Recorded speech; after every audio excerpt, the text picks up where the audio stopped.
Welcome to the Gamer Hour, ladies and gentlemen, your new late-night talk show for all things gaming and esports, brought to you by Esports Network. Coming to you from Reuters Studio in Times Square, New York City, I'm your host, Chris Puckett. Now, this is the show that puts you, the gamer, first and foremost. The show where we bring in your favorite celebrities to talk and play your favorite games. The show we called the Gamer Hour that only lasts 30 minutes. Now, we are so excited to kick off our very first episode tonight. And speaking of kicking things off, Cyberpunk 2077 has officially gone gold, baby, and is coming out November 19th. Ladies and gentlemen, we are actually finally gonna get to play Cyberpunk in 2020. Starring Keanu Reeves, the game is set in a futuristic dystopian society teetering on socio-economic collapse, which has sent the world into total chaos. Which is pretty much the world we're living in today, right? Just a lot less Keanu. But seriously, if you can't wait until November 19th, book a flight to anywhere like California, Georgia, or Florida. There's a whole lot to pick from right now. Now, Valorant is also making headlines this week. The game will be receiving a new agent on the 27th, and as part of her new abilities, this new initiator healer hybrid named Sky can summon a wolf to track down and damage her opponents, or send out a bird that will, you guessed it, blind people. Really, a bird that blinds your enemies? Have we seriously run out of all ideas in video games? I mean, we've got throwing stars, grappling hooks, ice walls, sentry turrets, jetpacks, sticky bombs, Master Chief, and now birds. Man, wouldn't it have been great to be in that meeting during the character design? We can either go with this lightning rod that emits solar flares into the opponent's eyes, or a bird. Which one? The bird? Okay, yes, got it. But what's next? A ferocious house cat that throws up sticky fur balls? I mean, hey, it's not a bad idea, right? They step on it, it slows them down, it makes their toes sticky, makes their feet cold. I can see it now in the endgame credits. Overly manicured cat with mucusy fur balls by Chris Puckett. Oh, thank you, fake COVID crowd. I love having you guys here tonight, and I promise the jokes will get better throughout the season. Speaking of getting better, our very first show is getting better right now as we bring out our celebrity guest on the show. He's an avid gamer himself, the 2017 NCAA champion from Villanova, now playing on the New Orleans Pelicans. Please give a warm welcome to Josh Hart.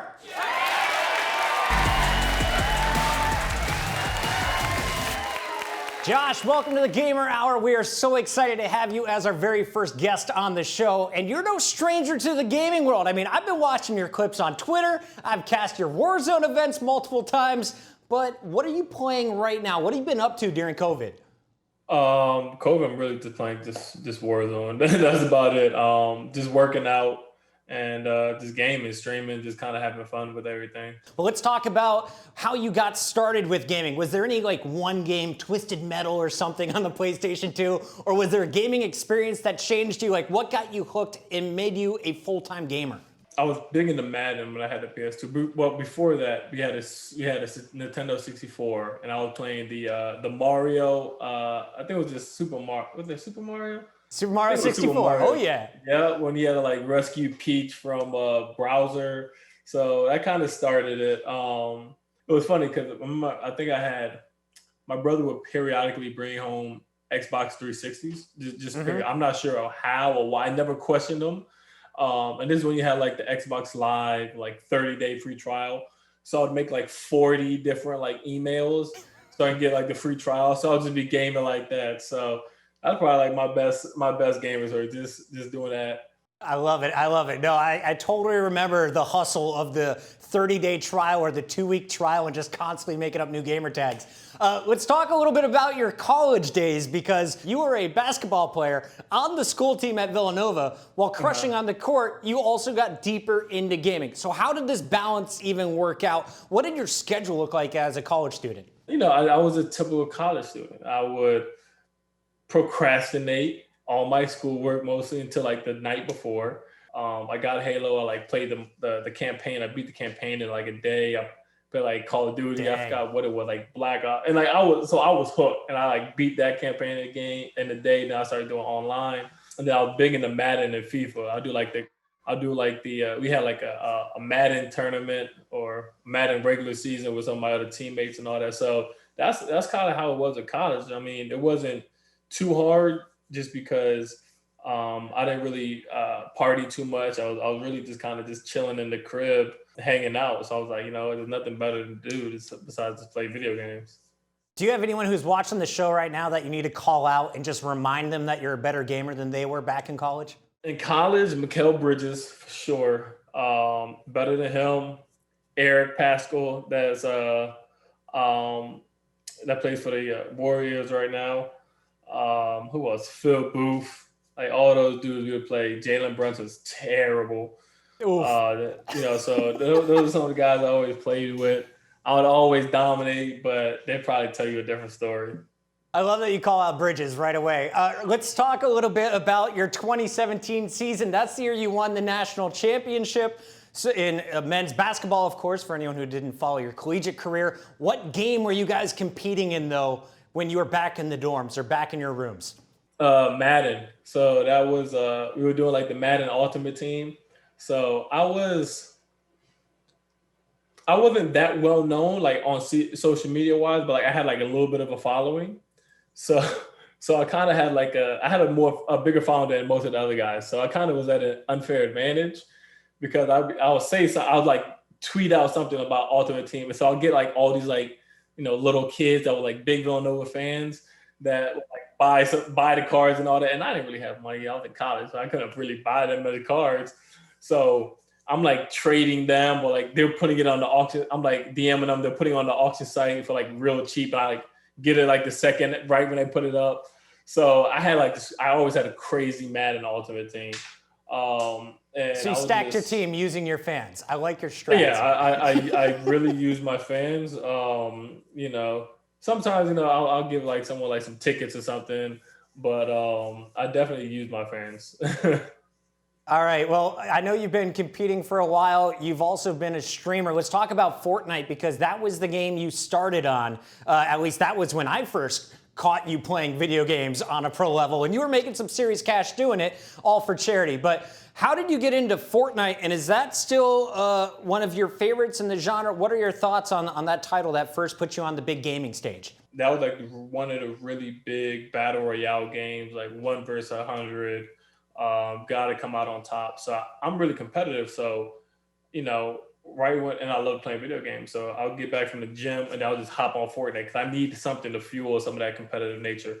So by far, one of my favorite games I ever played. I think Fortnite did so much for the gaming community. And it really just took streaming and gaming to a whole new level. It wasn't as cool before, but now, I mean, you see everyone, wanting to get into streaming, get PC, stuff like that. And Fortnite was really started that.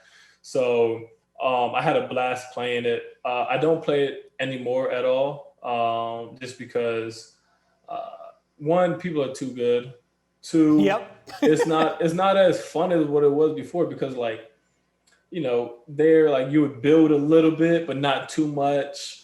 So it would just be like you're playing with your boys. But now, like, you shoot somebody, they build a whole mansion, or everyone just plays late game and you have all these people tunneling and taking walls and all that. Like, that's not me. Like, just give us like give me season 2 Fortnite back and everyone else at that skill level, and I'll play it all day. But how it is now, nah, I can't do it. Well, I think you nailed it at the time. You were on top of the game when it mattered most, right? When did you realize, though, that you were better than the rest and you should compete in some of these gaming events? I don't know, because at first I wasn't that good, honestly. At first I wasn't, but then I just played it so much, and then like the E3, tournaments and things for charity. And I did that one year. Now it's COD and like Warzone tournaments, and like right when that came out, I was rough in it because it was my first time ever playing mouse and keyboard on any kind of game, really. But now I'm like, all right, now I can like play games. You comfortable with it? Yeah, I'm comfortable with it. Like, I'll play games with, like Symphony and Crowder and those kind of guys, Nick Merckx and all those guys.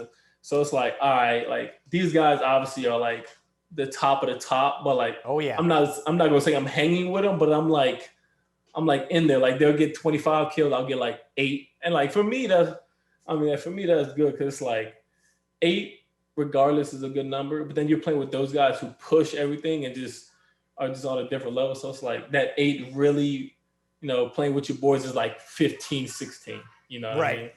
Hey man, if you can put up 8 and Symphony didn't beat you to those 8, that's a win in itself. Exactly.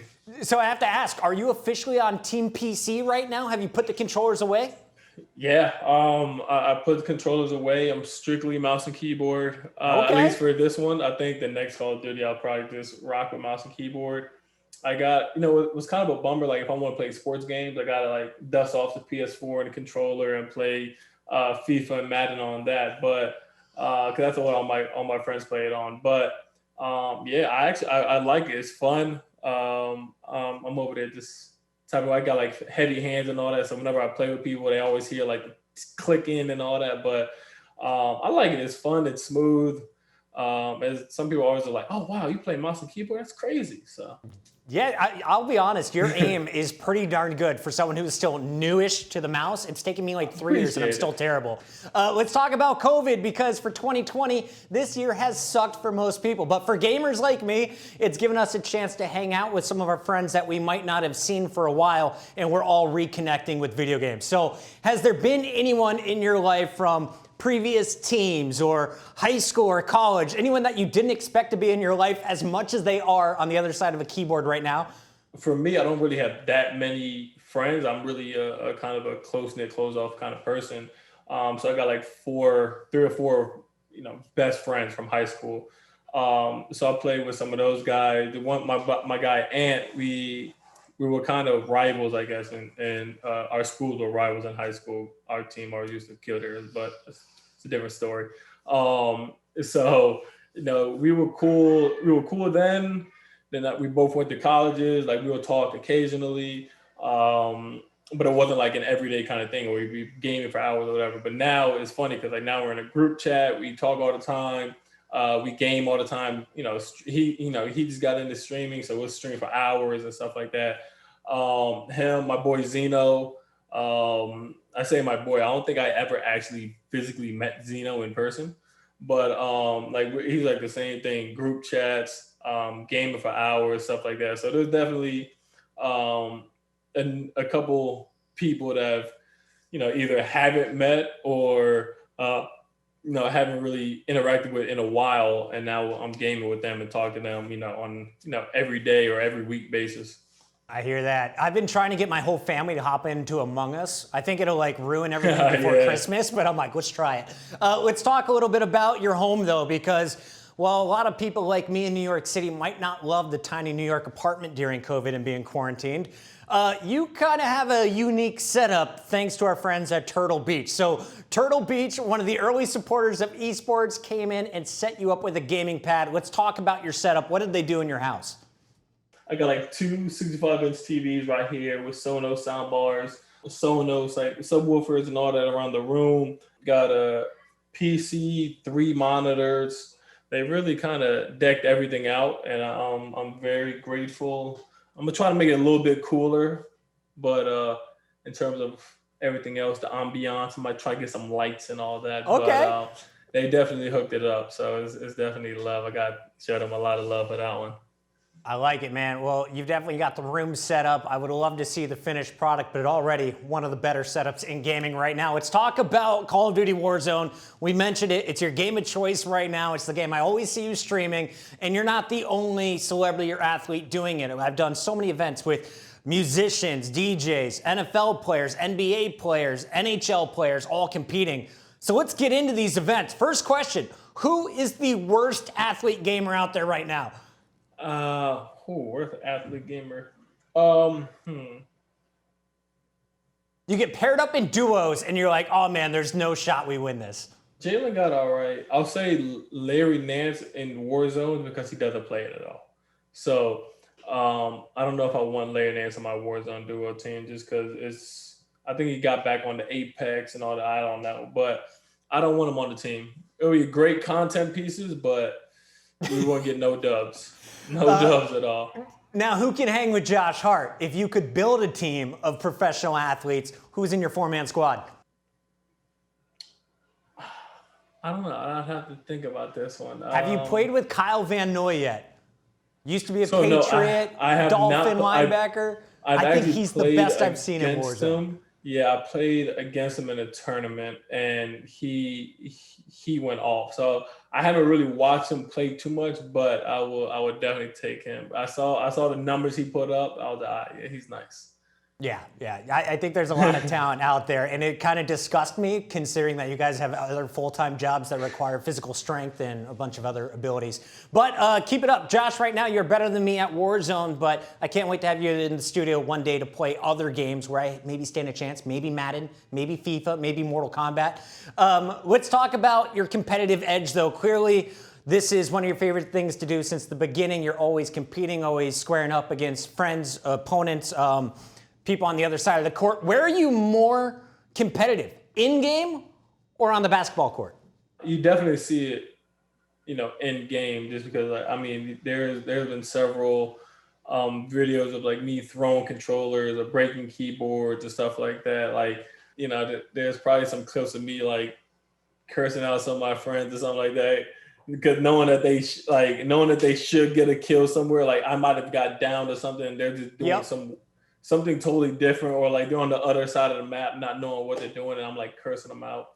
So I'm definitely more competitive on the court, but I'm definitely I definitely get heated on the video games. So, well, Josh, we talked about the pressure and we talked about some of the rage moments. I know I've had mine in the Halo days. I've broken a few Xbox controllers, but you had a clip that made it viral. Let's take a look. Oh, shit, so ain't nobody just gonna go A, right? Go down. Oh, no. Say flash. How do you shoot me and I'm behind a wall? That makes no sense.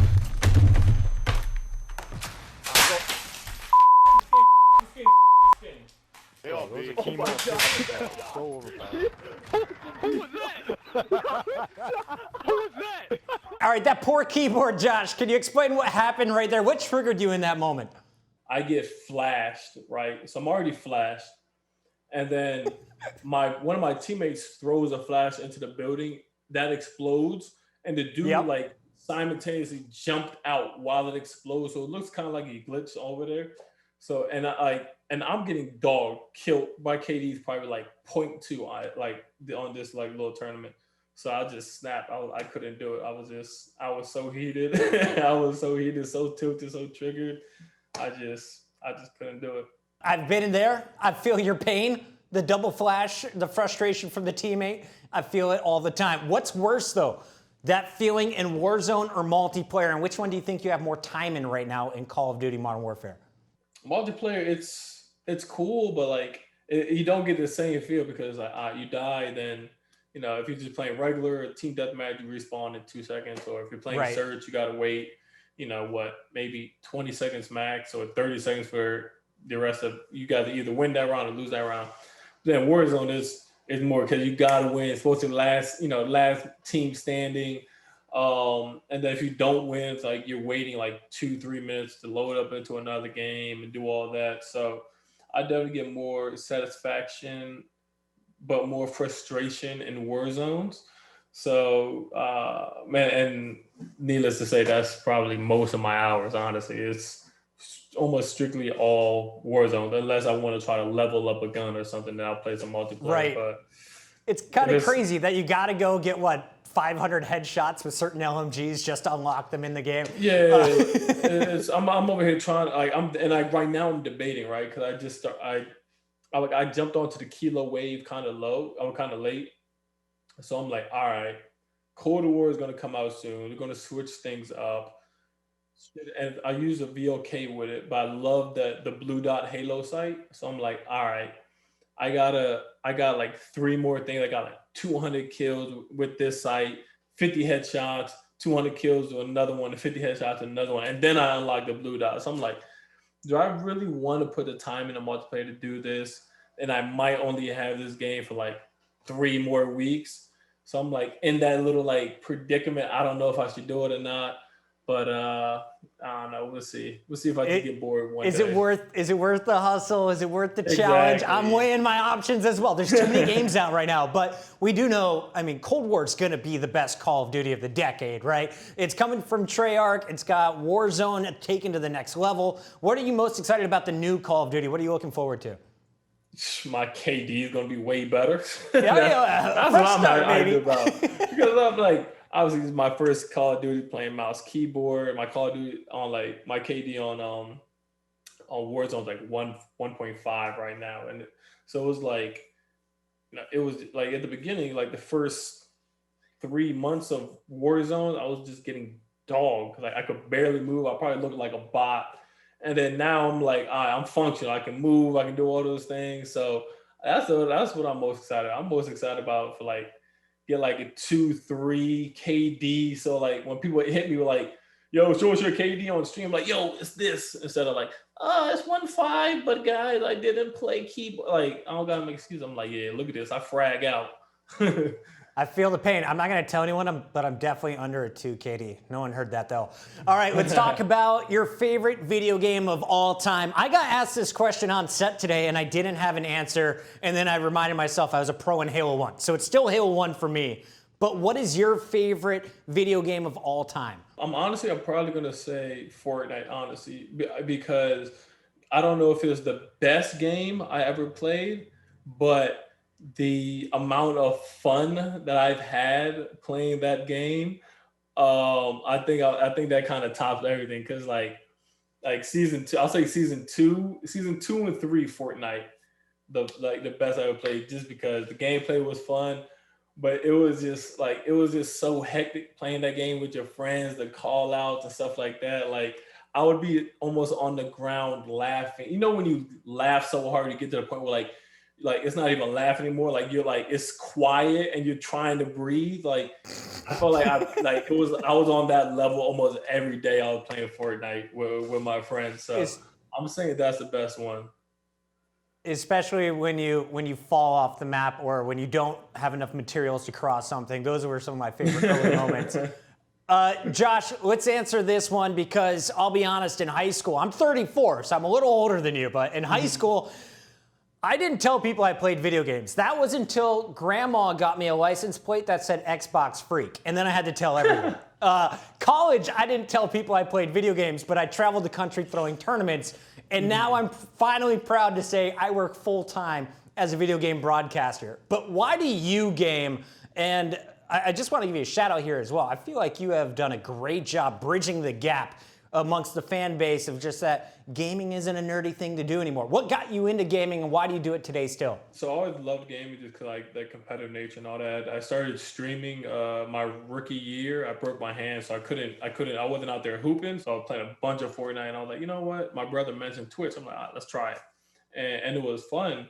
So for me, it was just kind of like, let's just have fun with it. And I was in LA, so I was taking a lot of heat from people, like basically saying I game too much or I play too much video games and stuff like that. But for me, like it's just something that's fun to do, and I feel like a lot of people now are being exposed to it more and more, and they're playing it, they're watching Twitch, they're getting setups, they're doing stuff like that. So I'm proud to say I was one of the first ones, and I was taking crazy hits on like social media from a lot of Laker fans telling me to get in the gym and get off the game. But it's kind of cool to see where gaming and streaming and all that is now in comparison to a couple years ago. Well, you've been a fantastic ambassador, so on behalf of all of us nerds out there, thank you for that. I do have to ask you before we go here about the bubble. What was it like playing in the bubble this year? I got to give major props to the NBA. They pulled it off. They held their season. They kept COVID out of it. The only issues seemed to be early on they didn't have strong enough internet for you. So talk me through, what was it like going through this life-changing process? Yeah, but the internet at the beginning wasn't great, but we made it work. But it was like a big summer camp, honestly, because like when you're 10 years old or whatever, you go to summer camp, you can't leave, you can't really do anything. Like, you're just hanging out with your friends. It was just kind of like, I can really just focus on just hooping. And, you know, for a lot of people, I think that's why you saw a lot of people find a lot of success, because, you know, normally you're flying to and from games. You know, you have back-to-back games. You get into an arena, or you get home at 2:00 and you have a game the next day, or, you know, you have practice, and so your sleep schedule, like, you'd be in 1 week, you might be in 4 or 5 different cities. So it's like, you don't have that distraction. You don't have the distraction of like trying to get family tickets and people asking you for, you know, tickets and trying to get to a game. You don't have to worry about any of that. I don't want to do it again. I'm putting that out there now. I do not want to do that again. Please don't make me do it. Yeah. Hopefully leave that in the past. Hopefully we can get a vaccine for the upcoming season. But, you know, it was cool. It was something that I can tell, you know, my kids, like, oh yeah, I played in that. It was, you know, back in my day, we had a bubble, you know what I mean? Yeah, you we created a bubble, a safe place for competition. If you had to do it again, because we have no idea what's going to happen with the whole vaccine situation, if you had to do it again, and honestly, it's looking like we might see that in 2021 for certain sports, what would you do differently? And this goes out to all of the NFL players, the professional gamers out there that could be in a bubble of their own. What are the pro tips for someone who has lived through the bubble? I don't know. I feel like I did it really well. Before I got there, I didn't want to bring some of my monitors. So I sent monitors down. I sent a wine fridge down. I had wine shipped in there even before I got there. So right when I got there, I was able to just kind of get cozy and do that kind of thing. But for people that didn't do that, I would say just like think of like the stuff you would want, whether that's you know, stuff to make a mattress topper or snacks or anything like that. Order that before you get there. So right when you get there, you can be as comfortable as possible. Because obviously you can only be so comfortable in that, because it's not my bed, it's not my house, it's not anything like that. But trying to make it as comfortable and as like your place as possible, you know, definitely helps. So that's what I would say. There you go. All right, those are some wise words from Josh Hart. Josh, thank you so much for coming on the show and being our very first guest. We hope to see you again on a show in the future. Next time, I'm going to make sure to carve out some game time with you. Everyone, give it up for Josh Hart, ladies and gentlemen. Thank you so much.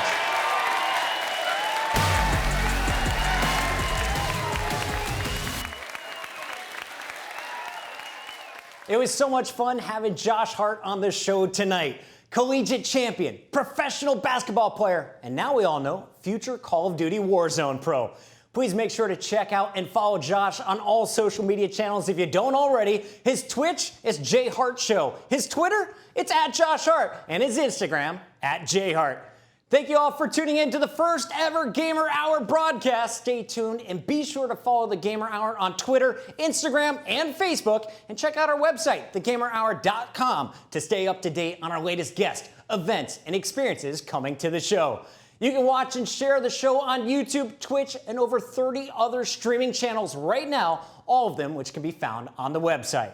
From Reuters Studio here in New York City's Times Square, I'm Chris Puckett. Thanks for watching, everybody, and we'll see you next week on another episode of The Gamer Hour. Watch this.